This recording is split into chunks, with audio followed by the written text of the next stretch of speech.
ప్రియమైన భక్తులారా, తల్లి చేసిన తప్పును సరిదిద్దాలని సంకల్పించిన భరతుడు తన అన్నయ్య శ్రీరాముడును తిరిగి అయోధ్యకు తీసుకురావాలని నిర్ణయించుకున్నాడు. సేనలు, గురువులు, మంత్రులతో కలిసి భరతుడు అరణ్య ప్రయాణం ప్రారంభించాడు. అరణ్యంలో ఆశ్రమంలో నివసిస్తున్న రాముడు, సీత మరియు లక్ష్మణుడు భరతుడిని చూసి ఆనందపడ్డారు.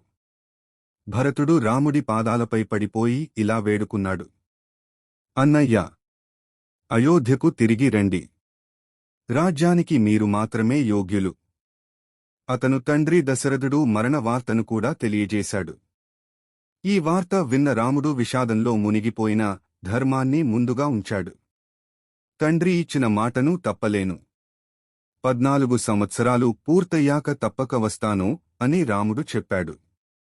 ఈ ఘట్టం అన్నదమ్ముల మధ్య ఉన్న అపారమైన ప్రేమ, గౌరవం మరియు ధర్మనిష్టను ప్రతిబింబిస్తుంది. ఈ ఘట్టం మనకు నేర్పేది: నిజమైన నాయకత్వం అంటే ధర్మబద్ధత. అన్నదమ్ముల ప్రేమ గొప్పతనం. అధికారం కంటే వాగ్దానం విలువైనది.